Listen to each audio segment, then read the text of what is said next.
Okey, baik. Assalamualaikum. Hari ni kita buat soalan tentang high-low method lagi. Okey, boleh screenshot dulu 1, 2, 3 cekrek. Okey dah. Okey, kenapa kita buat lagi soalan high-low method? Untuk kita punya soalan yang lepas, kita ada masalah sedikit, iaitu bukanlah masalah sebenarnya, tapi soalan dia berperpuluhan. Okey, bukan nombor bulat. So agak susah sikit lah kita nak macam nampak flow dia yang sebenar. Jadi kali ni kita buat yang saya dah minta Gemini untuk buat soalan. Okey, yang orang kata apa, memang nombor bulat sahaja. Baik.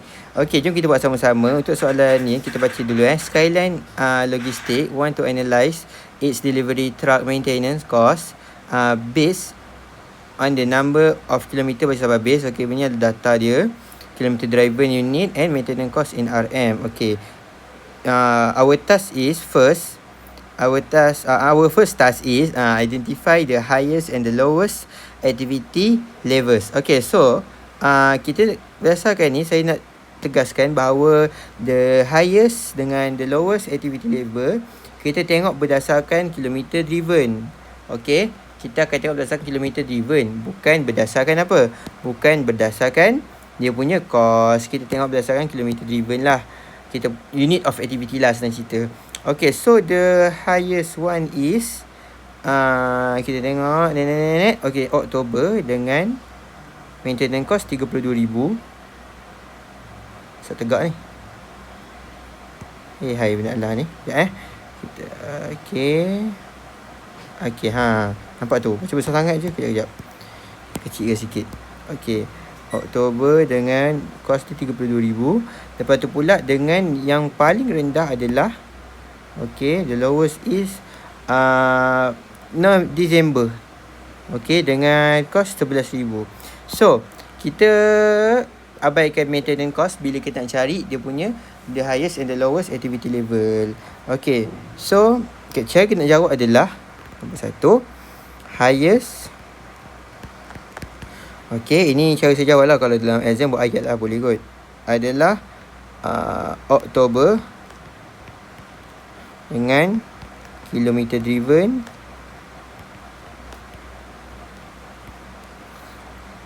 10,000 unit. The maintenance cost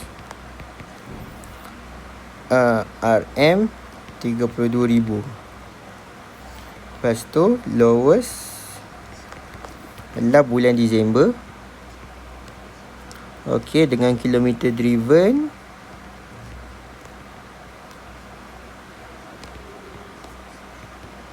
3,000 unit. Cuba teka kenapa Disember paling sikit. Ini luar lah saja, gurau-gurau main. Dia paling sikit sebab Disember kan cuti. Okay, maintenance cost okay, RM RM11,000. So itulah soalan yang nombor 1. Kita siap jawab dah. Lepas tu soalan nombor 2, calculate the variable cost per unit. Kita gunakan high-low method lah. So variable cost per kilometer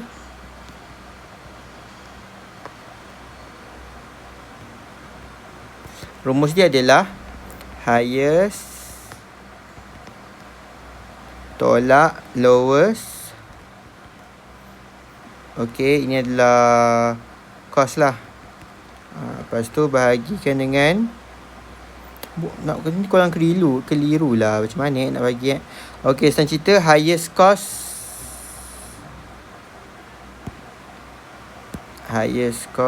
tolak lowest cost bahagikan dengan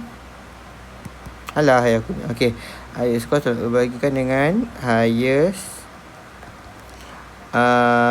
unit of activity tolakkan dengan lowest unit of activity. So highest cost adalah 32,000.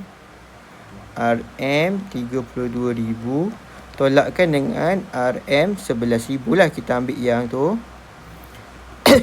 bahagikan dengan 10,000 unit tolakkan dengan 3,000 unit. So kita just tekan je calculator. Okey,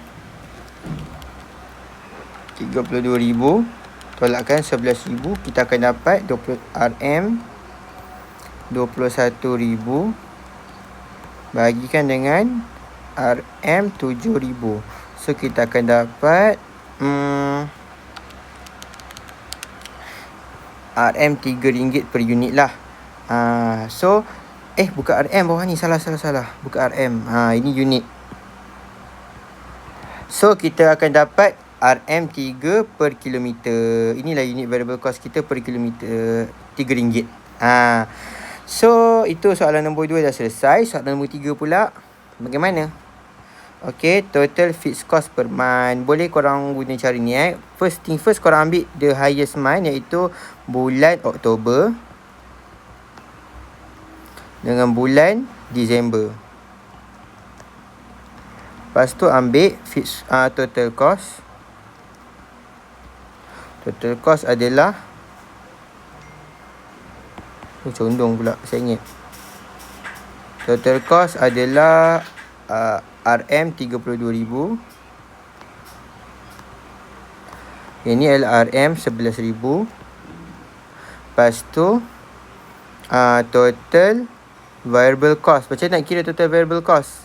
RM3 darabkan unit of activity. Jadi kita buatlah unit of, bukanlah kilometer driven lah saya cerita. 10,000. Okay, kilometer driven adalah 10,000 unit. Lepas tu yang ni pula 3,000 unit. Lepas tu variable cost, unit variable cost RM3. Alah, salah tukar. Okay, RM3 RM3. So kita darabkan dulu ni, 3 ni, 2 ni.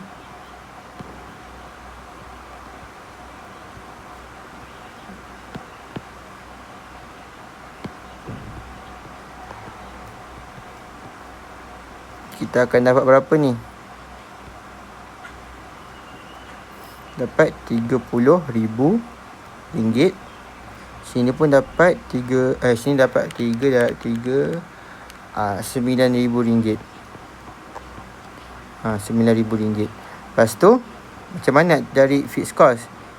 Total fixed cost sama dengan total cost tolak total variable cost. Ini adalah total variable cost. So dapat kat sini RM2,000. Sini pun RM2,000. Jadi total fixed cost, okay, total fixed cost per month sama dengan RM2,000. Selesai.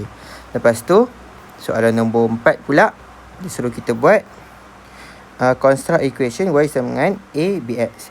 So dia sama ABX sama sila. So y sama dengan total maintenance cost. Lepas tu A sama dengan fixed cost. Lepas tu B sama dengan variable cost per kilometer. Lepas tu X adalah kilometer driven, unit of activity lah. Ni saya punya kejap dah tinggi dah. Okay, so Y sama dengan fixed cost kita berapa? 2,000 RM lah. Klik RM ke?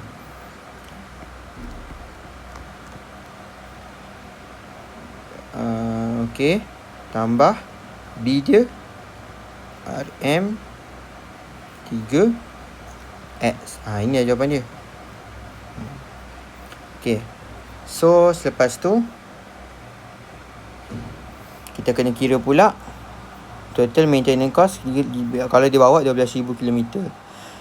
Okay, the total maintenance cost kalau dia bawa orang kata apa tu, 12,000 km, kita masukkan dalam equation ni.